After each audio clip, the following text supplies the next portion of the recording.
Fine. Now we are going to start with a new chapter, lesson 19, prevention of money laundering.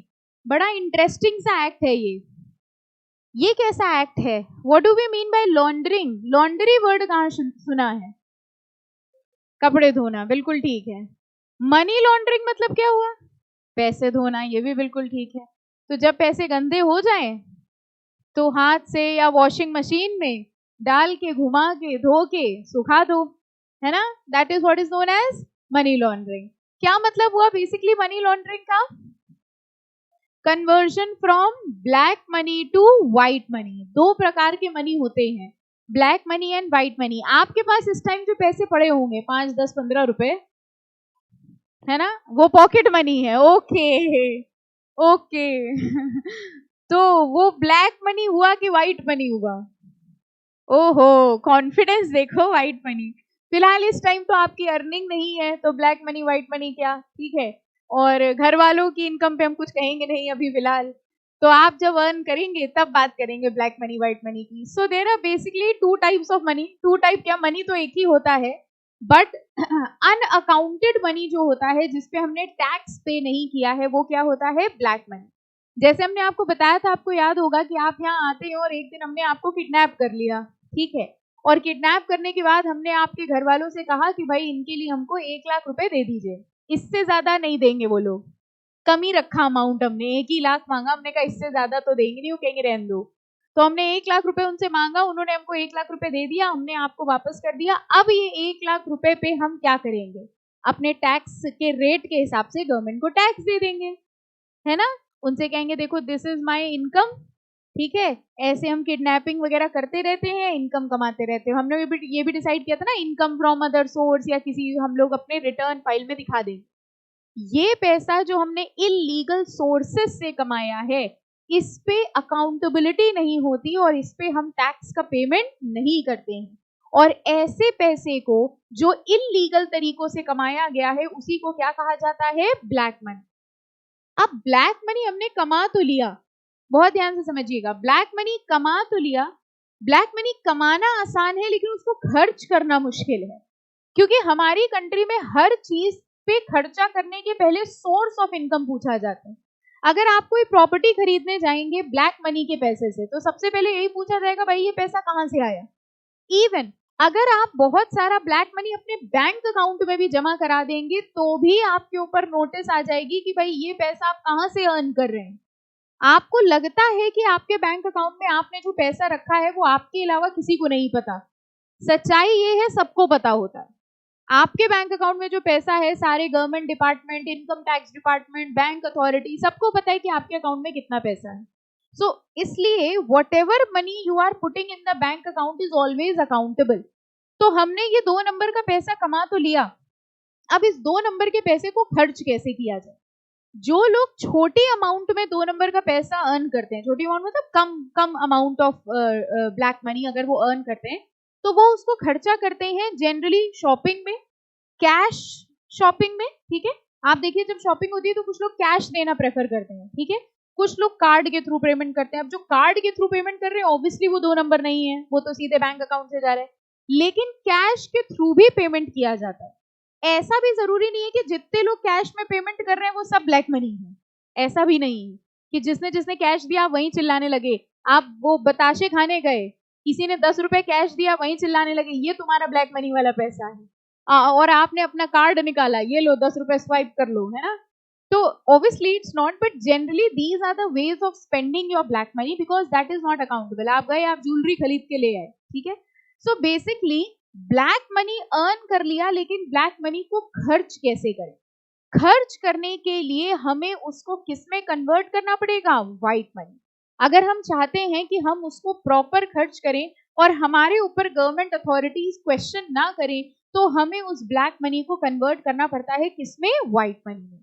और black money को white money में convert करने के process को ही क्या कहा जाता है? Money laundering. तो ये जो ब्लैक मनी व्हाइट मनी में कन्वर्ट हो रहा है, मनी लॉन्ड्रिंग हो रही है, ये अच्छा हो रहा है.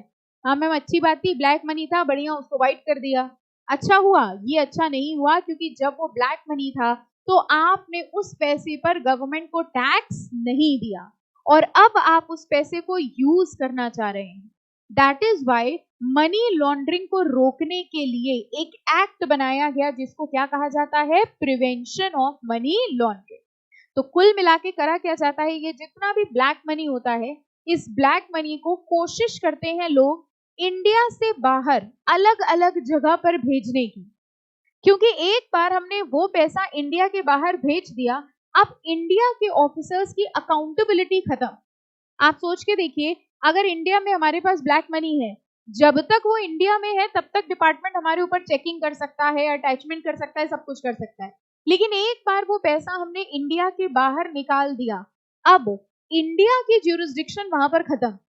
दूसरी कंट्री के बैंक अकाउंट में हमने वो पैसा जमा करा दिया, लेकिन दूसरी कंट्री हमसे उसका सोर्स नहीं पूछेगी। तभी आपने देखा होगा ज्यादातर लोग वो पैसा कहाँ जमा करा देते हैं, स्विस बैंक में। स्विट्जरलैंड का बैंक है स्विस बैंक, और स्विस बैंक ही नहीं, बहुत सारे इंटरनेशनल बैंक्स हैं जहां पर ये पैसा जमा किया जाता है। सीधी सी बात है, हम एक ऐसी कंट्री में अपना पैसा जमा करेंगे जहां पर रूल्स एंड रेगुलेशन कम होंगे। अगर हम स्विस बैंक में अपना पैसा जमा करने जाते हैं तो स्विस बैंक वाले हमसे ये नहीं पूछते हैं कि तुमने कहां से कमाया।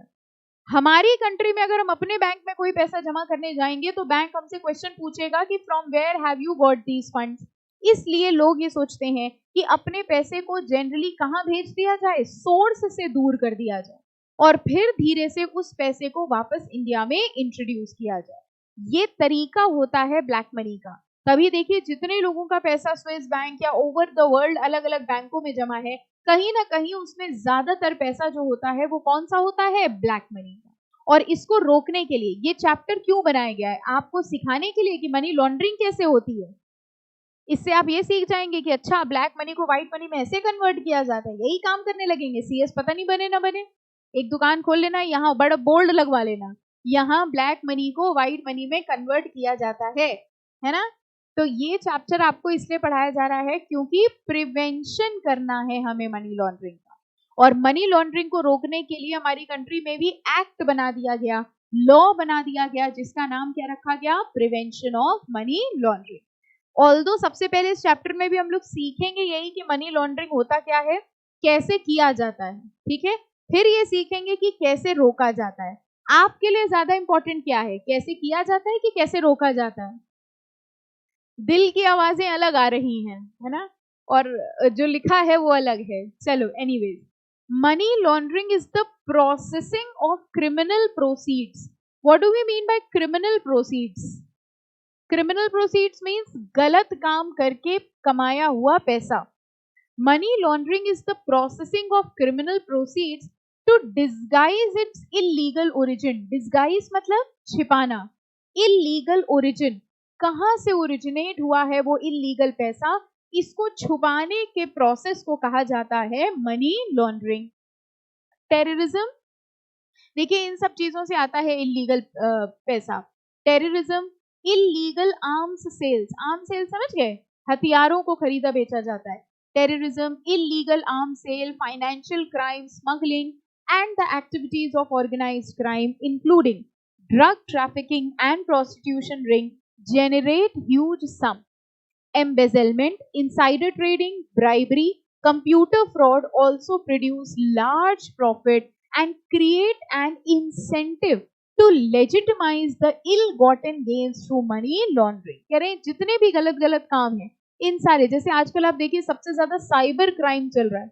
साइबर क्राइम में डायरेक्टली आपके बैंक अकाउंट से पैसा निकाल लिया जाता है। तो ये जो लोग फ्रॉड कर रहे हैं, डायरेक्टली बैंक अकाउंट से पैसा निकाल रहे हैं, ये उनका कैसा है, लीगल मनी है कि इलीगल मनी है? Illegal money.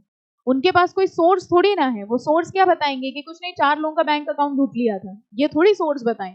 तो they do not have any source, this is illegal money. और जितना ये इलीगल मनी उनके पास आता जाता है, उसका अगला स्टेप क्या होता है कि वो उस इलीगल पैसे को किस में कन्वर्ट कर दें, व्हाइट मनी में, so that they can use the funds. Okay? When a criminal activity generates substantial profits, the individual or group involved in such activity, अब देखिए क्या लिखा है, route the funds to safe haven.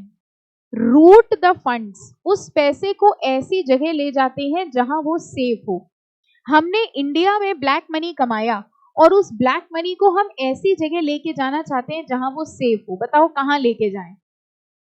Swiss bank. Not always. Swiss bank का मतलब समझ गया ना, किसी इंटरनेशनल बैंक्स की बात कर रहे हैं। अब खुद सोच के देखिए कौन से कंट्रीज के बैंक में हम ज्यादा जाना चाहेंगे। हम उन कंट्री के बैंक्स में ज्यादा जाना चाहेंगे जहां पर हमसे रूल्स रेगुलेशन ना पूछे जाए, जहां पर हमसे बहुत ज्यादा क्वेश्चनिंग ना की जाए। अर्लियर क्या हुआ, स्विट्जरलैंड को अपनी इकोनॉमी डेवलप करनी थी, तो स्विट्जरलैंड ने कहा हमारी कंट्री में जितना पैसा आ जाए हमारे लिए अच्छी बात है, हम अपनी इकोनॉमी डेवलप करेंगे। तो उन्होंने कहा हमारे बैंकों में जो भी पर्सन जो पैसा जमा करेगा हम उससे उसका सोर्स नहीं पूछेंगे। आप पैसा जमा करिए, जब आपको निकालना हो निकाल लीजिए, हम आपसे सोर्स नहीं पूछेंगे, ना हम आपकी होम कंट्री को बताएंगे। तो जितने भी लोग थे, नॉट इवन इंडिया, इंडिया के बाहर की भी बहुत सारी कंट्रीज है जहां के लोगों ने सब अपना 2 नंबर का पैसा उठा करके स्विस बैंक में डाल दिया। यानी वो ऐसी कंट्रीज ढूंढते हैं जहां पर रूल्स एंड रेगुलेशन कम हो। अब आप सोच के देखिए, मान लीजिए कोई ऐसी कंट्री है जहां पर रूल्स एंड रेगुलेशन भी स्ट्रिक्ट है। यहाँ का वो पर्सन जिसने 2 नंबर का पैसा कमाया, उसने उस दूसरे कंट्री के बैंक में जाके कहा हमारा ये पैसा जमा कर लो।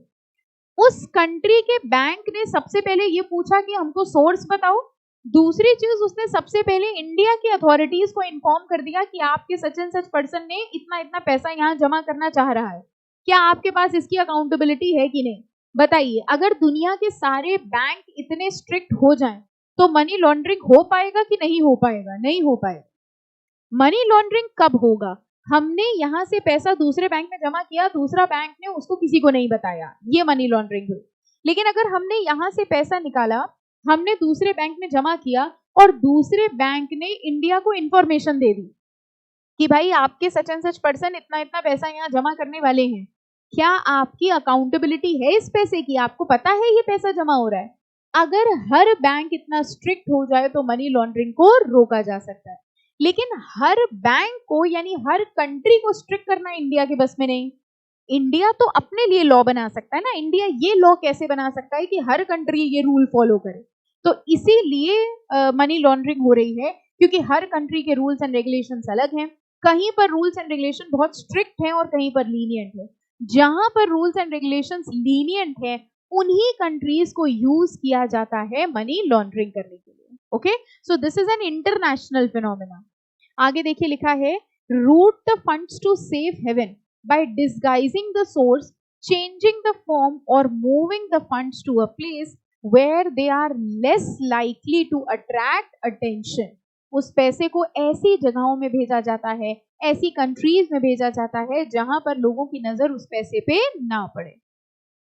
Most fundamentally, money laundering is inextricably linked to the underlying criminal activity that generates it. In essence, laundering enables criminal activity to continue. देखिए, क्रिमिनल एक्टिविटी करके हमने जो 2 नंबर का पैसा कमाया, ठीक है, हम उसको छुपा सकते हैं, इसीलिए हम अगली बार भी कमाएंगे। फॉर एग्जाम्पल, आपने चोरी करी, ठीक है, और वो पैसा आपने चोरी करके छुपा दिया। आपको पता है कि हम जो पैसा भी चोरी करके लाएंगे हम यहाँ पे आराम से छुपा सकते हैं, कोई दिक्कत नहीं है, तो आप अगली बार भी चोरी करेंगे।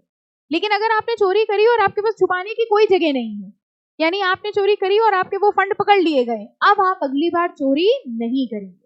सिमिलरली, अगर हमने 2 नंबर का पैसा कमाया और हम उस 2 नंबर के पैसे को यूज नहीं कर पाएंगे, तो हम अगली बार कभी वो 2 नंबर की कमाई नहीं करेंगे। क्रिमिनल एक्टिविटी कंटिन्यू क्यों हो रही है? हमने 2 नंबर का पैसा कमाया और हमने उसको बाहर भेज दिया, फिर हमने 2 नंबर का पैसा कमाया, फिर हमने बाहर भेज दिया और इस चीज को पकड़ा नहीं जा सकता। इसलिए मोटिवेशन मिलता है क्रिमिनल्स को कि वो ज्यादा से ज्यादा मनी लॉन्ड्रिंग करे।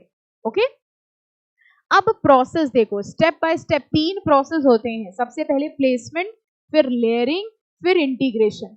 ये पूरा प्रोसेस है मनी लॉन्ड्रिंग का। यानी आज आप घर जाके क्या बताएंगे, आज क्या सीख के आए? जैसे आपके घर वाले बड़ी उम्मीद से भेजते हैं ना, जाओ अच्छे इंसान बनो, अच्छा अच्छा पढ़ो लिखो, तो आज आप घर जाके बताएंगे आज हम बहुत बड़ी अच्छी चीज सीख के आए हैं। क्या सीख के आए हैं? आज हम ब्लैक मनी को व्हाइट मनी में कन्वर्ट करना सीख के आए हैं। ये ना बताना, पूरे चैप्टर का नाम बताना प्रिवेंशन ऑफ मनी लॉन्ड्रिंग। लेकिन किसी भी चीज को प्रिवेंट करने के लिए पहले उसकी मेथोडोलॉजी पता होनी चाहिए। इसलिए हम लोग देखेंगे इसके 3 स्टेप्स हैं। अच्छा वो सब छोड़िए, मेन एग्जाम की अगर हम बात करें तो ये डायरेक्ट क्वेश्चन आ सकता है प्रोसेस ऑफ मनी लॉन्ड्रिंग। ये मत भूलिए आप फिलहाल सिर्फ एग्जाम के लिए पढ़ रहे हैं। चलो, 3 प्रोसेस होते हैं, प्लेसमेंट, लेयरिंग एंड इंटीग्रेशन। बहुत ध्यान से समझिए। सबसे पहले हमारे पास जो लॉन्डर्ड मनी है, क्रिमिनल एक्टिविटी करी, ठीक है, और उससे हमारे पास पैसा आया, सबसे पहले हम उस पैसे को फाइनेंशियल इकोनॉमी में इंट्रोड्यूस करेंगे। देखिए, पैसे बाहर ले जाने के 2 तरीके हैं, बहुत ध्यान से समझना। पैसे बाहर मतलब इंडिया के बाहर ले जाने के 2 तरीके हैं। पहला तरीका है smuggling. You all understand? How you understand smuggling? I don't know. कैसे पता स्मगलिंग क्या होता है? अच्छा, कैसे होती है स्मगलिंग? किसी चीज में छुपा के भेज दिया, ठीक है, या टॉयज के अंदर पैसा भर के भेज दिया ताकि वो एयरपोर्ट्स पर या कहीं चेकिंग पॉइंट्स पे चेक ना हो, इलीगल तरीके से। पता है ना सबको स्मगलिंग। तो एक तरीका तो ये हुआ कि हमारे पास हार्ड कैश है, उस कैश को हमने अलग अलग चीजों में छुपा के, कई बार तो आपने न्यूज में देखा होगा जानवरों के अंदर छुपा के भेज देते हैं। ये सुना है आपने? ये तक न्यूज में आया है कि कुछ लोग स्मगलिंग करने के लिए क्या करते हैं, एनिमल्स के अंदर, एनिमल्स को खोला, असली एनिमल, ठीक है, एनिमल्स को खोला, उनके अंदर पैसा भरा और उसके बाद बंद कर दिया। I don't know how they do it, ठीक है। ऐसे हमको घूर के मत दो, हमने नहीं किया है। ऐसा लगा आप हम ही पूछने वाले कैसे भेजा आपने एनिमल के अंदर। तो न्यूज में आता रहता है। So there are many methods. अगर आपके पास हार्ड कैश है तो कैश बाहर लेके जाने का तरीका क्या है? स्मगलिंग, ठीक है। और स्मगलिंग से लेके जाना है स्टफ, ऑब्वियसली, ठीक है, पकड़ने के चांसेस ज्यादा होते हैं। लेकिन अगर आप बैंक अकाउंट के थ्रू ट्रांसफर करते हैं तो वो इजी है। छोटी सी बात समझिए, अगर आप अकाउंट टू अकाउंट ट्रांसफर करते हैं, आपके बैंक अकाउंट में पैसा पड़ा था, आपने वो पैसा डायरेक्टली फॉरेन के किसी बैंक अकाउंट में ट्रांसफर कर दिया, दैट इज इजी, ओके। लेकिन उसके लिए आपको वो पैसा अपने बैंक अकाउंट में डालना पड़ेगा, ठीक है। सो ये जो स्टेप होता है जिसमें हम अपने लॉन्डर्ड मनी को फाइनेंशियल इकोनॉमी में, फाइनेंशियल इंस्टीट्यूशन में, बैंक्स में इंट्रोड्यूस करते हैं, that is what is known as placement, ताकि हम उन फंड्स को easily one country to another country move कर सकें। अब इसके भी कई सारे तरीके होते हैं, हम कैसे मूव कर सकते हैं। जैसे कुछ लोग क्या करते हैं, अलग अलग तरीके हैं, बहुत सारे तरीके हो सकते हैं प्लेसमेंट्स के। कुछ लोग क्या करते हैं, इस पैसे को छोटे छोटे अमाउंट में, आपको पता होगा कि हर बैंक में कैश के मूवमेंट की भी एक लिमिट होती है कि भाई इससे ज्यादा लिमिट का होगा तो आपको पैन कार्ड दिखाना पड़ेगा। या हमने क्या किया, हमने पूरा 1 लाख रुपया, छोटा ही अमाउंट लेते, पूरा 1 लाख रुपया एक साथ डालने की बजाय मेरे 7-8 बैंक अकाउंट थे, हमने सब में 5-5 हजार 10-10 हजार डाल दिया। मेरे बैंक अकाउंट में अगर 5-7 हजार का मूवमेंट होगा तो क्वेश्चनेबल नहीं होगा, किसी भी बैंक के लिए नॉर्मल है। लेकिन अगर हम इकट्ठा 1 लाख 2 लाख का ट्रांजैक्शन करेंगे तो कहीं ना कहीं से हमारे ऊपर क्वेश्चन आ जाएगा।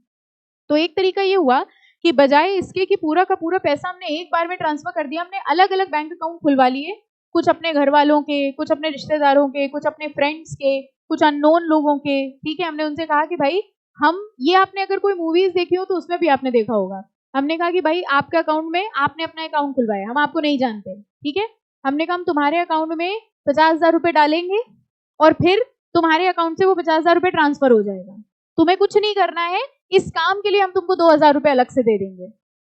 आपको समझ में आया क्या हुआ?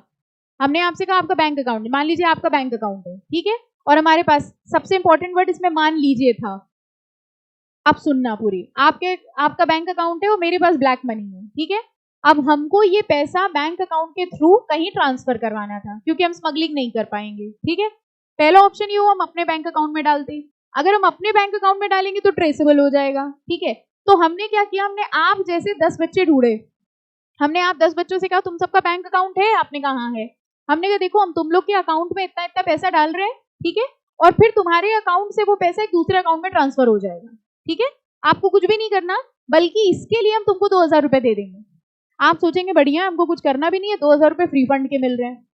तो हमने आपको 2,000 पे कर दिया, आपके बैंक अकाउंट में सिर्फ 10,000 का ट्रांजैक्शन हुआ, ट्रेसेबल नहीं है। किसी भी बैंक अकाउंट में 5-7 हजार 10,000 का ट्रांजैक्शन होता है तो उस पर ऐसा नहीं है, अगर आप अपने अकाउंट से 10,000 का ट्रांजैक्शन करेंगे तो इनकम टैक्स डिपार्टमेंट आप पे नोटिस भेज देगा कि अभी तो सीएस कर रहे हो, 10,000 का ट्रांजैक्शन कैसे किया, इतना छोटा अमाउंट इज अलाउड। तो हमने अपने बड़े से ट्रांजैक्शन को 8-10 अकाउंट्स में डाइवर्सिफाई कर दिया और अब वो पैसा बैंक अकाउंट्स में आ गया, ठीक है, कोई पकड़ नहीं। फिर हमने आपके बैंक अकाउंट से एक ट्रांसफर एंट्री मारी और वो पैसा चला गया सीधे स्विस के बैंक अकाउंट में। यानी वो 10 के 10 बच्चे जिनके बैंक अकाउंट में हमने पैसा डाला था, उन सबसे वो पैसे चला गया स्विस अकाउंट में। हुआ क्या अल्टीमेटली, वो 2 नंबर का पैसा मेरा था जो बैंकिंग चैनल के थ्रू हमने इंडिया के बाहर सोर्स कर दिया। This is also one of the methods of placement. अभी हम लोग सिर्फ पहला स्टेप पढ़ रहे हैं, प्लेसमेंट। तो प्लेसमेंट का मतलब किसी ना किसी तरह से आप अपने उस पैसे को फाइनेंशियल इकोनॉमी में इंट्रोड्यूस करें। कुछ लोग क्या करते हैं, गैम्बलिंग की चिप्स खरीद लेते हैं। गैम्बलिंग करे कभी? कसीनो गए हो कभी? कसीनो सुना है कभी? अरे गए भी होगे, बातें हैं आपकी, इतने शरीफ दिख रहे हो। तो कसीनो में क्या होता है, चिप्स खरीदी जाए। चिप्स खाने वाले नहीं। आप कहेंगे चिप्स कसीनो में क्या, हम तो अभी बाहर से खरीद के। चिप्स मतलब क्या बोले, हाँ प्लास्टिक करेंसी ऐसे कह लो कि वो पहले पैसे दे के चिप्स खरीद लो, फिर चिप्स यूज करके गेम वेम खेला जाता है, जो भी, हमें नहीं पता, हमने भी देखा है, ठीक है। तो बेसिकली अब आपने क्या किया, आपने चिप्स खरीद लिए। अब ऑब्वियसली आपको पता है ये जो कसीनोज होते हैं, गैम्बलिंग होते हैं, वहां थोड़ी कोई इनकम टैक्स डिपार्टमेंट का बंदा खड़ा हुआ है कि तुमने कितने के खरीदे। तो हमने अपना कैश 2 नंबर का उनको दे दिया, चिप्स खरीद लिए, चिप्स से हमने ट्रांजैक्शन कर लिया। तो ये अलग अलग तरीके होते हैं जिससे हम अपने पैसे को फाइनेंशियल इकोनॉमी में इंट्रोड्यूस करते हैं। This step is known as placement. Placement के बाद अब हम इस पैसे को ठिकाने लगाएंगे। ये हम लोग की भाषा में बोला जाता है ठिकाने लगाना, ठीक है। ठिकाने लगाने का मतलब अब हम इस पैसे को स्विस बैंक या स्विस बैंक की तरह जो अलग अलग बैंक है वहां पर ट्रांसफर कर देंगे, ताकि इनको हम इनके सोर्स से दूर कर सकें। आप समझ रहे हो हमारा 2 नंबर का पैसा कहां तक पहुंच गया, ठीक है। हाँ, तो क्या किया हमने, सबसे पहले आप लोगों के 10 बच्चों के अकाउंट लिए, उस अकाउंट में हमने अपना 2 नंबर का पैसा डाल दिया, आपके बैंक अकाउंट से एंट्री डाल दी, और एंट्री में एंटर करके हमने वो पैसा सीधे कहां ट्रांसफर कर दिया, स्विस अकाउंट में। अब मेरा पैसा सेफ है। जब तक आपके बैंक अकाउंट में था, डर था, कहीं आप मुंह ना खोल दो, कहीं आप ना बता दो कि ये मैम का पैसा है 2 नंबर वाला, अपना कमा रही, हमको 2000 दिए सिर्फ, ऐसा भी तो हो सकता है। तो हमने फटाफट आपके अकाउंट में ट्रांसफर किया और आपके अकाउंट से स्विस बैंक में ट्रांसफर किया। जैसे ही मेरा पैसा स्विस बैंक में चला गया वैसे ही वो सेफ है। क्यों? क्योंकि वहां की गवर्नमेंट हमसे पूछेगी नहीं और हमारी गवर्नमेंट को पता ही नहीं है। और अगर हमारी गवर्नमेंट को पता चल भी जाए तो वहां के लिए हमारी गवर्नमेंट की ज्यूरिसडिक्शन नहीं, तो अब हमारा पैसा वहां सेफ है। लेकिन यानी 2 स्टेप हो गए, प्लेसमेंट हो गया, लेयरिंग हो गया। लेकिन क्या हमने पैसा कमाया था स्विस बैंक में रखने के लिए? पैसा कमाया ही जाता है खर्च करने के लिए। तो स्विस बैंक में डालने से मेरा पर्पस सॉल्व नहीं हुआ। अब हमें उसे वापस लेके आना है इंडिया के अंदर। इंटीग्रेशन। इंटीग्रेशन का मतलब ये 1 नंबर के तौर पे लेके आना है। 1 नंबर के तौर का मतलब अब हम उस पैसे को यूज करेंगे यहां पर ट्रांजैक्शन करने के लिए। फॉर एग्जाम्पल हमने खरीद ली एक प्रॉपर्टी, ठीक है। फॉर एग्जाम्पल हमने उस पैसे से खरीद ली ज्वेलरी। फॉर एग्जाम्पल हमने उस पैसे से खरीद लिया गोल्ड। अब गोल्ड मेरे पास है, वो घर मेरे पास है, ठीक है। 1 नंबर में कन्वर्ट हो गया क्योंकि आई हैव गोल्ड नाउ, ठीक है। कहां से खरीदा, सोर्स उसका कहां था, बाहर। और एक्चुअली में उसका सोर्स बाहर भी नहीं था, एक्चुअली उसका सोर्स था इंडिया ही, जो इंडिया से पैसा हम बाहर लेके गए थे। अब बहुत सारे लोग क्या करते हैं, आपने सुना होगा शेल कंपनीज। शेल कंपनी सुना है? फर्जी कंपनीज होती हैं। फर्जी कंपनियों में पैसा लगा दिया, फंडिंग कर दी, फर्जी फंडिंग कर दी, फर्जी पैसा लगा दिया, ठीक है। लग्जरी कार्स खरीद ली, ये बहुत सारे तरीके होते हैं। अब डिपेंड करता है आपने कैसे करी, है ना। लग्जरी कार्स खरीद ली। अब हमने मान लो यहाँ पे घर खरीद लिया और उस घर को हमने किराए पे उठा दिया, ठीक है। अब बताओ किराए से जो मेरा रेंट आ रहा है वो 1 नंबर हो गया कि नहीं हो गया? घर है, घर से रेंट आ रहा है, रेंट 1 नंबर है, बिल्कुल अपने इनकम टैक्स में दिखा देंगे। सो this is how actually, and ये तो बहुत छोटी सी चीज है जो हमने आपको बताई, जितनी आपको समझ में आए। मनी लॉन्ड्रिंग प्रोसेस इससे ज्यादा टेक्निकल होता है, ठीक है, बिकॉज इट इज इन्वॉल्विंग। और आपको क्या लगता है इतना आसान होता तो पकड़ ना लिया जाता होता। So it involves many things. हम लोग अपनी अंडरस्टैंडिंग, हम आपको सिर्फ उतना समझाना चाहते हैं जितना आपको आंसर लिखने के लिए यूज में आए। हम आपको क्रिमिनल नहीं बना रहे कि नहीं मैम पूरी स्ट्रेटजी समझाइए, तो हम सिर्फ उतना समझा रहे हैं जितना प्रिवेंशन के लिए जरूरी है। तो 3 स्टेप्स में होता है हमारी मनी लॉन्ड्रिंग। सबसे पहले प्लेसमेंट, जिसमें हमने अपने इलीगल मनी को बैंक्स वगैरह में इंट्रोड्यूस किया, फिर हमने उसको उसके सोर्स से दूर किया, दैट इज लेयरिंग, और फिर हम उसको अपनी फाइनेंशियल इकोनॉमी में वापस लेकर आए 1 नंबर में कन्वर्ट करके, that is what is known as integration. तो ये 3 स्टेप्स होते हैं मनी लॉन्ड्रिंग के। ओके, देखो अब क्या लिखा है, the process of money laundering can be classified into 3 stages, placement, layering and integration. अब देखो सबसे पहला स्टेप होता है placement. In the initial or placement stage of money laundering, the launderer introduces his illegal profits into the financial system. वो अपने illegal profits को financial system में लाने की कोशिश कर रहा है। कैसे करेगा? By breaking up large amount of cash into less conspicuous smaller sum. बताइए उसने क्या किया?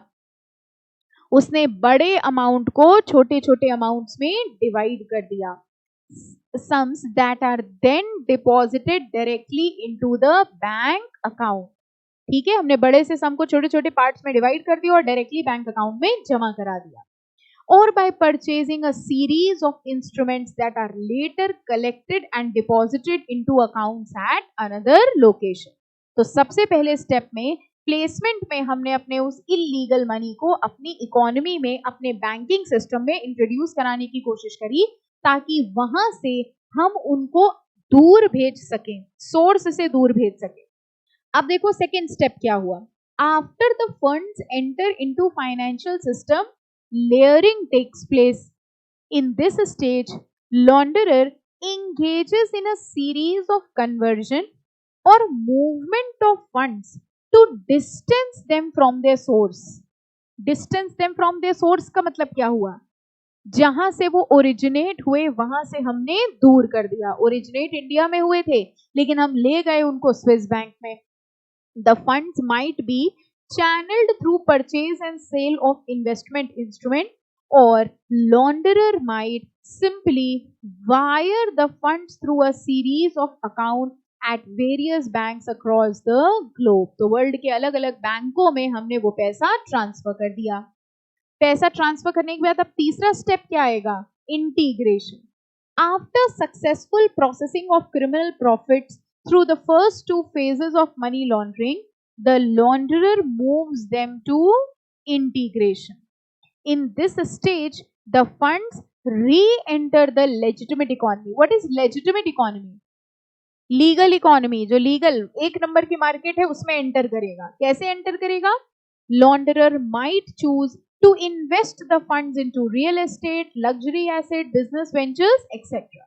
तो इन सब जगहों में इन्वेस्ट कर दिया। And this is how he converted his black money into white money. इसी प्रोसेस को क्या कहते हैं? Money laundering process. समझ आ गया सबको? ठीक है, अब ये बताओ, मनी लॉन्ड्रिंग करना अच्छी बात होती है, बुरी बात होती है? अच्छी बात होती है ना। इम्पैक्ट ऑफ मनी लॉन्ड्रिंग, क्या फर्क पड़ता है मनी लॉन्ड्रिंग से? दिक्कत क्या हो रही है? क्या इम्पैक्ट पड़ा? वो उस पैसे पे टैक्स नहीं दिया, और अगर उस पैसे पे टैक्स दिया जाता तो वो पैसा किसके काम आता? गवर्नमेंट के। गवर्नमेंट उस पैसे को किसके लिए यूज करती? लोगों के, अपने, मतलब हमारे वेलफेयर के लिए। गवर्नमेंट अपने वेलफेयर के लिए यूज करती है। अच्छा, तो गवर्नमेंट उस पैसे को यूज करती लोगों के वेलफेयर के लिए, लेकिन क्योंकि हमने उस पैसे पे टैक्स दिया ही नहीं, इससे हमारी इकोनॉमी पे बुरा इम्पैक्ट पड़ेगा। तो अगेन मार्क कर लीजिए, इंपॉर्टेंट डायरेक्ट क्वेश्चन ये भी बनता है, impact of money laundering on development.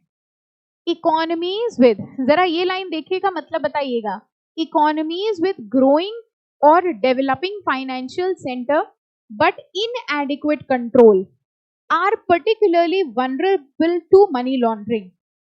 कौन सी कंट्री में मनी लॉन्ड्रिंग ज्यादा होती होगी? जहां कंट्रोल्स ज्यादा होते हैं कि कम? कंट्रोल समझ गए, रूल्स एंड रेगुलेशन। कह रहे हैं उन कंट्रीज में मनी लॉन्ड्रिंग होने के चांसेस ज्यादा होते हैं जहां पर रूल्स एंड रेगुलेशन कम होंगे।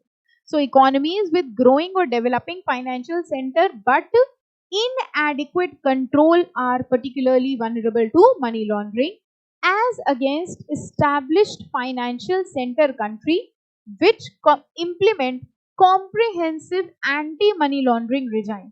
जिन कंट्रीज में मनी लॉन्ड्रिंग के लिए स्ट्रिक्ट रूल्स एंड रेगुलेशंस बने हुए हैं, वहां पर मनी लॉन्ड्रिंग करना बहुत ही डिफिकल्ट होगा।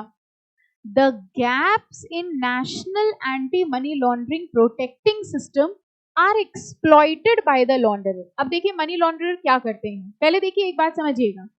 अगर मान लीजिए इंडिया में मनी लॉन्ड्रिंग के रूल्स एंड रेगुलेशन वीक हैं, बहुत ध्यान से समझना, इंडिया में मनी लॉन्ड्रिंग के रूल्स एंड रेगुलेशन वीक है, बाहर की कंट्री में भी रूल्स एंड रेगुलेशन वीक हैं, तो यहाँ का जो बंदा है उसको बाहर पैसा भेजने की जरूरत ही ना पड़ती, वो यहाँ का यहाँ ही यूज कर लेता।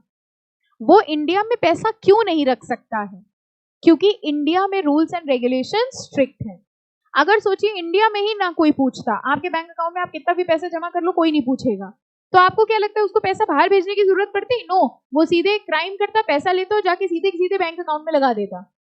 ठीक है, लेकिन कह रहे कहीं पर रूल्स स्ट्रिक्ट है, कहीं पर रूल्स लीनियंट है, इसी का फायदा उठाते हैं मनी लॉन्ड्रर। जहां स्ट्रिक्ट है वहां से पैसा निकाल लेते हैं, जहां रूल्स लीनियंट है वहां पैसा जमा करा देते हैं। अगर दोनों कंट्री में रूल्स स्ट्रिक्ट होते तो मनी लॉन्ड्रिंग हो ही ना पाती। हमारी कंट्री में हम रख नहीं सकते, दूसरी कंट्री में भी हम नहीं रख सकते क्योंकि वो भी हमसे क्वेश्चन पूछेंगे। ठीक है, अगर दोनों कंट्री में रूल्स एंड रेगुलेशन वीक हैं तो हमें दूसरी कंट्री में जाने की जरूरत ही ना पड़ती, हम यहीं के यहीं रख लेते। लेकिन एक कंट्री से दूसरी कंट्री फंड्स इसलिए जाते हैं क्योंकि कहीं पर मनी लॉन्ड्रिंग के रूल्स स्ट्रिक्ट है और कहीं पर वीक है, और इसी गैप को कौन एनालाइज कर लेता है? लॉन्ड्रर। लॉन्ड्रर किसको बोल रहे हैं? जो मनी लॉन्ड्रिंग कर रहा है। तो देखिए, the gaps in national anti money laundering protecting system, gap कह लो या डिफरेंसेस कह लो, जो डिफरेंसेस हैं अलग अलग कंट्रीज के anti money laundering protecting system में, are exploited by the launderer who tend to move their network to countries and financial system with a weak or ineffective countermeasure. As with the damaged integrity of individual financial institution, there is a damping effect on foreign direct investment. अच्छा बताइए, एक ऐसी country जहां पर बहुत ज्यादा money laundering होती है, उस कंट्री में एफडीआई आती होगी कि नहीं आती होगी? पहले तो ये बताओ, एफडीआई क्या हुआ? Foreign direct investment. यानी एक ऐसी कंट्री जहां पर बहुत ज्यादा मनी लॉन्ड्रिंग होती है, क्या फॉरेनर्स उस कंट्री में पैसा लगाना चाहेंगे? फॉरेनर्स कहेंगे आपका खुद का पैसा सेफ नहीं है, आपकी कंट्री में इलीगल क्राइम चल रहा है, आपकी कंट्री में इलीगल फंड्स का मूवमेंट हो रहा है, हम आपकी कंट्री में पैसा नहीं लगाएंगे। और आप खुद सोच के देखिए, एक ऐसी कंट्री जहां पर फॉरेन डायरेक्ट इन्वेस्टमेंट नहीं है, फॉरेनर्स पैसा नहीं लगा रहे हैं, उस कंट्री का डेवलपमेंट नहीं हो पाएगा। So that is the impact. कह रहे हैं as with the damage integrity of an individual financial institution there is a damping effect on foreign direct investment. यानी फॉरेन डायरेक्ट इन्वेस्टमेंट कम हो जाएगी when a country's commercial and financial sector are perceived to be subject to control and influence of organized crime। तो जिस country के banks and financial institution में crime हो रहा है वहां पर फॉरेन डायरेक्ट इन्वेस्टमेंट अट्रैक्ट नहीं होगा। तो अब ये क्वेश्चन जो आता है direct impact of money laundering, इसके अंदर ये लिख लेंगे। अब लिखना इसको अपनी लैंग्वेज में लिखिएगा। इस चैप्टर में ओवरऑल लैंग्वेज आपको थोड़ी सी टफ मिलेगी, ठीक है, but you can always right it in your own language. Okay, तो क्या इंपैक्ट है आपको समझ में आया? डेवलपमेंट होगा कि नहीं होगा? नहीं होगा। क्यों नहीं होगा? क्योंकि पहली चीज तो वो पैसा टैक्सेस के फॉर्म में गवर्नमेंट के पास नहीं गया। दूसरा, जिस कंट्री के बैंक्स एंड फाइनेंशियल इंस्टीट्यूशन में ऐसे वीक कंट्रोल हैं, क्राइम है, वहां पर फॉरेनर्स पैसा नहीं लगाना चाहेंगे। Ultimately there will be no development of the country. हाँ बेटा,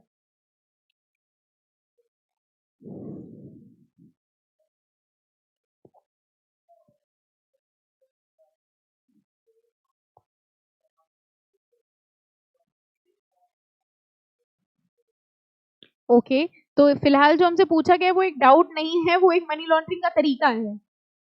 ठीक है, तो यहां पर हम ऐसे मनी लॉन्ड्रिंग के तरीके में यस या नो थोड़ी बोल सकते हैं। देखो, मनी लॉन्ड्रिंग कई तरीके से हो सकता है और ऐसा जरूरी भी नहीं है कि हर मनी लॉन्ड्रिंग में तीनों स्टेप्स हों। It's not necessary. ठीक है, अगर मान लीजिए हमने इंडिया में ब्लैक मनी कमाया और इंडिया में यूज कर लिया, हमने आपको किडनैप किया, 50,000 रुपए आए, ठीक है, हम 50,000 रुपए से जाके शॉपिंग कराए, ये भी तो मनी लॉन्ड्रिंग है। ठीक है, हमारे पास वो सामान आ गया। Okay, so money laundering can be in anything, but generally जब बड़े केसेस होते हैं मनी लॉन्ड्रिंग के, देखो 50,000 1 लाख छोटा अमाउंट आप ठिकाने लगा सकते हो, बट जो लोग मनी लॉन्ड्रिंग करते हैं वो 50,000 में नहीं करते हैं। That is a huge amount जिसको आपको सोर्स करना पड़ता है। तो वैसे तो ये 3 स्टेप्स हैं, आप इसके अलावा भी मनी लॉन्ड्रिंग करना चाहते हैं कर सकते हैं विदाउट 3 स्टेप्स। ठीक है, तो ऐसा कोई वो थोड़ी है कि step by step procedure, this is step number 1, अब हम मनी लॉन्ड्रिंग करने जा रहे हैं। ये सब तो छिप छिपा के काम किया जाता है, टेक्निकली पढ़ाने के लिए बताया जाता है कि 3 स्टेप्स इन्वॉल्व होते हैं। ओके चलो अब देखिए लिखा है in times of decelerating growth and infusion of hard currency can bolster a country's foreign reserve, ease the hardship associated with budget tightening policy and moderate foreign indebtedness. While these are short-term benefits associated with inflow of criminal money, the long-term effects are mostly negative. अब जरा यहां से mark करिए, one difference between official borrowing and laundered fund is that former can be controlled by government, whereas the funds owned by criminal escape the government ability to control and regulate the economy. कह रहे हैं जो official borrowing है, government की जो borrowing है वो accountable है, जो पैसा अकाउंटेबल है उसको कंट्रोल किया जा सकता है, लेकिन जो पैसा अकाउंटेबल ही नहीं है, आपको पता ही नहीं है, जैसे जब डीमोनेटाइजेशन हुआ था तो एक्सपेक्ट ये किया गया था कि सारा का सारा 2 नंबर का पैसा खत्म हो जाएगा, कुछ हुआ नहीं हुआ, मतलब कुछ हद तक हुआ बट कंप्लीटली नहीं हुआ। उसका रीजन ये है there was so much amount of black money in the economy कि वो बात एकदम इक्वल आ गई। तो यही कह रहे हैं जिस पैसे की अकाउंटेबिलिटी नहीं, हमें पता आपके पास 10 रुपए पड़े हैं वो हम कंट्रोल कर सकते हैं, लेकिन वो पैसे जो छुपा के आप अपने मोबाइल के कवर के पीछे रखते हैं, हाँ बहुत सारे बच्चे करते हैं, अपने मोबाइल और कवर के बीच में जगह होती है वहां 100 रुपए डाल देते हैं, 50 रुपए, उनको लगता है वो छिपे हुए हैं, सबसे ज्यादा वही दिखते हैं, आपको पता है जब आप फोन पे बात करते हैं सबसे ज्यादा वही दिखता है, अंदर की तरफ कहीं और रखिए तो शायद छिपा सकें आप। तो जो पैसा हमें आपके वॉलेट में दिख रहा है वो तो हम कंट्रोल कर सकते हैं, लेकिन जो पैसा आप छिपा के लाए हैं उसको हम कंट्रोल नहीं कर सकते क्योंकि हमें उसकी नॉलेज ही नहीं है। तो वो पैसा जो गवर्नमेंट की नॉलेज में है वो कंट्रोल किया जा सकता है, लेकिन लॉन्डर्ड मनी को कंट्रोल नहीं किया जा सकता। अब देखो एक ब्लॉक पे लिखा होगा what is the connection of money laundering with society at large, the possible social and political cost of money laundering if left unchecked or dealt with ineffectively are serious. अगर मनी लॉन्ड्रिंग को सही समय पे नहीं रोका गया तो इसके सीरियस इफेक्ट्स होंगे। Organized crime can infiltrate financial institution, acquire control of large sectors of economy through investment, or offer bribe to public officials and indeed government. The economic and political influence of criminal organization can weaken the social fabric, collective ethical standards and ultimately the democratic institutions of the society. तो ये कह रहे हैं इतना ज्यादा crime अगर हमारी country में चलता रहा तो हमारा जो बेसिक स्ट्रक्चर है डेमोक्रेटिक कंट्री का वो खत्म होने लगेगा, बाहर के लोगों को हमारी कंट्री में कॉन्फिडेंस नहीं होगा और अल्टीमेटली वो फॉरेन डायरेक्ट इन्वेस्टमेंट यानी वो जो इन्वेस्टमेंट करते हैं इंडिया के अंदर वो बंद कर देंगे, और अगर इंडिया के अंदर इन्वेस्टमेंट बंद हो गया तो अल्टीमेटली हमारा इकोनॉमिक डेवलपमेंट नहीं होगा। आपको पता होगा ज्यादातर कंपनीज जितनी भी हैं उन सब में बाहर का पैसा लगा है, अगर बाहर की फंडिंग ना हो तो हमारी कंपनीज का डेवलपमेंट बहुत मुश्किल है, लेकिन अगर बाहर के लोगों को ये लगने लग गया कि भैया यहाँ पर इतना करप्शन है, यहाँ इतना ऑर्गेनाइज्ड क्राइम है, then they are necessarily not going to invest in India. So that will be the effect of money laundering with society at large. समझ आ गया? तो इसकी लैंग्वेज थोड़ी सी आपको लाइंस अजीब सी लगेंगी, ठीक है, बट अपने लैंग्वेज में आप लिखिएगा। एक ये लाइन देखो मार्क कर लो, laundering enables criminal activity to continue. क्या बता सकते हैं इसका मतलब क्या हुआ? Laundering enables criminal activity to continue. Laundering होती है इसीलिए क्रिमिनल एक्टिविटी दोबारा होगी, अगर मनी लॉन्ड्रिंग ना हो पाती तो क्रिमिनल एक्टिविटी ना होती, क्योंकि हम पैसे को छुपा सकते हैं इसलिए हम दोबारा गलत पैसे कमाएंगे, अगर हम उस गलत पैसे को नहीं छिपा पाएंगे तो हम दोबारा उस काम को रिपीट नहीं करेंगे। फाइन, तो अभी तक तो हम लोगों ने देखा मनी लॉन्ड्रिंग क्या होती है, कैसे होती है, लेकिन हमारे लिए ज्यादा इंपॉर्टेंट क्या है? Prevention of money laundering.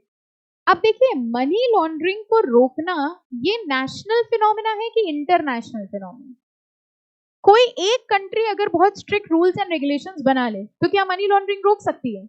Money laundering एक कंट्री के रूल्स बनाने से रुक ही नहीं सकती, क्योंकि हम पैसा उस कंट्री में रख ही नहीं रहे, हम तो अपना पैसा कहाँ लेके जा रहे हैं? दूसरी कंट्री। यानी मनी लॉन्ड्रिंग तब तक नहीं रोकी जा सकती जब तक हर country rules and regulation strict ना बनाए। इसीलिए देखिए लिखा हुआ है Since money laundering is an international phenomena, transnational cooperation is of critical importance in the fight against this menace. What do you mean by transnational cooperation? Transnational cooperation क्या पढ़ रहे हैं हम लोग? कौन सा सब्जेक्ट पढ़ रहे हैं? अच्छा बताओ, आप लोग एग्जीक्यूटिव में हो कि प्रोफेशनल में? हमें लगा कुछ नया पूछे। कितने बच्चे एग्जीक्यूटिव में, कितने प्रोफेशनल में? इसमें भी हाथ उठा देंगे, हम प्रोफेशनल में हैं। अब एग्जीक्यूटिव छोटा हो गया हमारे लिए। एग्जीक्यूटिव में है, चलो ठीक है। मॉड्यूल 1 में है कि 2 में है? फिलहाल 2 में है। अच्छा ठीक है। 2 के पेपर नंबर कौन से में है? अब देखो नहीं आता था। आपको ये तो पता है कि आप ईबीसीएल पढ़ रहे हो, लेकिन आपको ये नहीं पता कि ये पेपर नंबर कौन सा है। कौन सा पेपर नंबर है? 7 है पक्का? 5 कौन सा है? अच्छा पक्का 6 कौन सा है? कुछ भी बोल दो, जो सब बोल देंगे मैम मान ही लेंगी, है ना? 5 SLCM है, ठीक है। 6 अकाउंट्स है कि एफएम है? कुछ लोग सोच रहे हैं जब देने जाएंगे पेपर तब देख लेंगे कौन सा क्वेश्चन पेपर मिला है। अच्छा 7 कौन सा है? ईबीसीएल। और 8 कौन सा है? वही बचा एफएम, ठीक है। अच्छा ये बताओ, एमसीक्यू वाले पेपर पहले हो जाते हैं सारे कि सब ऐसे ही लाइन से होते हैं? आपको पता है आपकी डेट शीट आ चुकी है, आप ही के एग्जाम की। पता है डेट शीट आ चुकी है? लग नहीं रहा है डेट शीट आ चुकी है आपकी। सीक्वेंस पता है पेपर का? पहला पेपर कौन सा होगा? एसएलसीएम होगा। आधे से ज्यादा शक्लें डाउटफुल हैं। ये तो नहीं पता कौन सा होगा, बस पढ़ रहे हैं, देखेंगे। सब तैयारी जाएंगे, चारों पेपर पढ़ के जो होगा कर लेंगे। अच्छा दूसरा पेपर कौन सा आएगा? ईबीसीएल आएगा पक्का? अकाउंट्स नहीं आएगा? अकाउंट्स नहीं आएगा। अच्छा तीसरा? मैम ये आउट ऑफ कोर्स क्वेश्चन पूछे जा रही हैं आप। तो अकाउंट्स और एफएम का पेपर साथ में होगा? हाँ मतलब अलग अलग, मतलब अकाउंट्स हुआ फिर एफएम हुआ, ऐसा? अच्छा कितने लोगों ने एक्चुअल में डेट शीट देख ली है?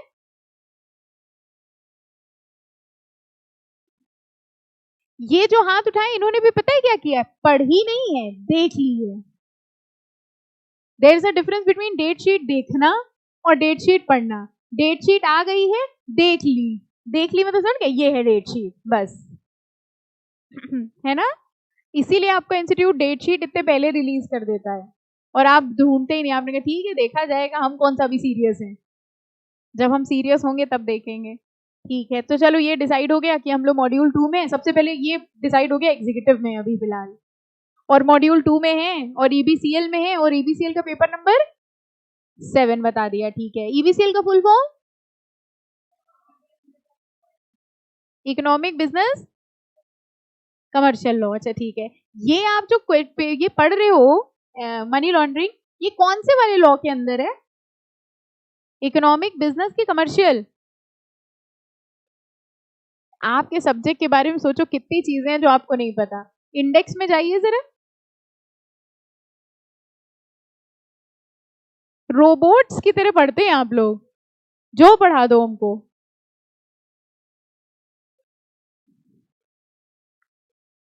पहला वाला पोर्शन पार्ट ए का नाम क्या है? क्या? हाँ ओके। और पार्ट बी का नाम क्या है? कंपटीशन लॉ है। पार्ट सी का नाम क्या है?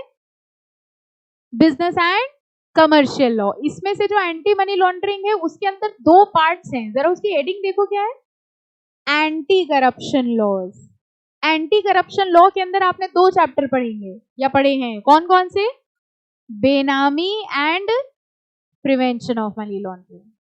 सोर्स भी समझो, एंटी करप्शन लॉ। पता चला आपसे किसी ने पूछा एंटी करप्शन लॉ आपके कोर्स में थे क्या? नहीं, हमारे कोर्स में एंटी करप्शन लॉ थे ही नहीं, हमने तो सिर्फ बेनामी पढ़ा और मनी लॉन्ड्रिंग पढ़ा है। थोड़ा देखो, you all act as a robot and it's not the thing with you. ऐसा नहीं आप ही के साथ ऐसा है, जितने भी बच्चे सीएस करते हैं सब रोबोट होते हैं। रोबोट समझ गए? रोबोट तो समझते ही हो। तो थोड़ा अपना नॉलेज देखो, अगर सब्जेक्ट का नाम है economic, business and commercial law, तो what is economic law, what is business law, what is commercial law, उसमें से भी ये एंटी करप्शन लॉ के 2 एक्ट हैं। प्रॉपर्टी लॉज भी पढ़ेंगे आप, प्रॉपर्टी लॉज के भी 2 पोर्शन हैं। कमर्शियल लॉज में आपके partnership, Indian contract act, that is all your business and commercial. So that is why your whole subject is divided. तो आपका जो कोर्स बनता है ना, तो उसको बहुत स्ट्रेटेजिकली प्लेस किया जाता है। Economic, business and commercial law में हमें इकोनॉमिक लॉज के कुछ लॉ देने हैं, बिजनेस लॉज होने चाहिए और कमर्शियल लॉज होने चाहिए, जिसमें से एंटी करप्शन पे आप 2 पढ़ रहे हो, जिसमें पहला कौन सा पढ़ा, बेनामी, और ये कौन सा पढ़ा, प्रिवेंशन ऑफ मनी। तो कुल मिला के हम लोग कौन सा चैप्टर पढ़ रहे हैं? सोचिए कहां तक जाना पड़ता है आपकी नींद खोलने के लिए हमको, how much effort I make. ठीक है, prevention of money laundering. Prevention of money laundering में मनी लॉन्ड्रिंग करने के कितने तरीके होते हैं, मतलब कितने स्टेप्स होते हैं रादर? 4 कर लो। अच्छा 3 करेंगे। पहला प्लेसमेंट, दूसरा क्लियरिंग, तीसरा इंटीग्रेशन। मनी लॉन्ड्रिंग करना हमारी इकोनॉमी के लिए बहुत अच्छा माना जाता है, इससे हमारी इकोनॉमी की बहुत ग्रोथ एंड डेवलपमेंट होती है, नहीं होती है? क्या क्या इफेक्ट आता है? Vice versa. क्या बात है, क्या इफेक्ट आता है, क्या दिक्कत होती है इकोनॉमी में? एफडीआई नहीं आती। कौन एफडीआई, कौन है ये एफडीआई जो आ नहीं रही है? Foreign direct investment. कौन पैसा लगाता है एफडीआई में? फॉरेनर्स लगाते। क्यों नहीं लगाएंगे, हमसे क्या दिक्कत उनको? क्योंकि उनको क्या लगता है कि हमारी कंट्री में पैसा सेफ नहीं है, क्योंकि हमारी कंट्री में क्या हो रहा है, ऑर्गेनाइज्ड क्राइम हो रहा है। ठीक है, तो क्या करें, रोके मनी लॉन्ड्रिंग को कि रहने दें? ठीक है, बढ़िया हो रहा है सब जो चल रहा है, रोकना चाहिए। अच्छा, मनी लॉन्ड्रिंग को रोकने के लिए एक कंट्री की जरूरत है कि सबका कोऑपरेशन होना चाहिए? यही लाइन पढ़ रहे थे हम लोग। Welcome back. हम लोग यही लाइन पढ़ रहे थे, since money laundering is an international phenomena, transnational cooperation is of critical importance. तो transnational cooperation means cooperation of all the countries. और अब ध्यान से सुनिएगा, हर कंट्री को कोऑपरेशन के लिए एक ऑर्गेनाइजेशन बनाई गई, इंटरनेशनल ऑर्गेनाइजेशन बनाई गई, जिसको हम लोग कहते हैं FATF। देखो दिख रहा होगा, financial action task force, very important. ये एक इंटरनेशनल ऑर्गेनाइजेशन बनाई गई थी 1989 में, जिसका मेन ऑब्जेक्टिव यही था कि ऑल ओवर द वर्ल्ड जो भी कंट्रीज हैं, इनकी मेंबर कंट्रीज हैं, वो सब मिल के मनी लॉन्ड्रिंग को रोकने के लिए रूल्स एंड रेगुलेशन इन्फोर्स करें। सो एक इंटरनेशनल एफर्ट, ग्लोबल इनिशिएटिव जो लिया गया था, that was creation of FATF। अब एक चीज जरा ध्यान से समझिएगा, थोड़ा सा हम आपको लेआउट दिखा रहे हैं, please concentrate all of you. Topic है prevention of money laundering. Prevention of money laundering के आगे देखो लिखा है ग्लोबल इनिशिएटिव्स। ग्लोबल इनिशिएटिव का मतलब क्या हुआ, initiatives taken all over the world, जिसके अंदर ये पॉइंट्स हैं, जैसे पहला है वियना कन्वेंशन, दूसरा है काउंसिल ऑफ यूरोप कन्वेंशन, तीसरा है EU money laundering directives, that is European Union money laundering directives, Basel committee statement principle, fifth देखो वही है important, financial action task force. ठीक है, ओके। एक और है ये यूनाइटेड नेशन ग्लोबल प्रोग्राम, ठीक है? ये 6 हैं ग्लोबल इनिशिएटिव्स। और इसके बाद आप देखो तो prevention of money laundering Indian initiative दिखेगा। और इंडियन इनिशिएटिव में देखो, बड़ी बाहर की कंट्रीज ने इतने सारे कन्वेंशंस वगैरह करे, हमारी कंट्री ने मनी लॉन्ड्रिंग को रोकने के लिए क्या करा, जल्दी देखो क्या किया, एक्ट बना दिया। हमारी कंट्री कुछ भी रोकने के लिए क्या कर देती है, एक्ट बना देती है, कह रही कि मनी लॉन्ड्रिंग रोकना, कुछ भी करना हो एक्ट बना दो, वो क्राइम रुके ना रुके, CS के बच्चों का कोर्स बढ़ जाएगा। ठीक है, तो कुल मिला के हम आपको बताना ये चाह रहे हैं, एग्जाम के पॉइंट ऑफ व्यू से समझिए टॉपिक क्या है। क्वेश्चन ये आ सकता है, प्रिवेंशन ऑफ मनी लॉन्ड्रिंग के ग्लोबल इनिशिएटिव्स।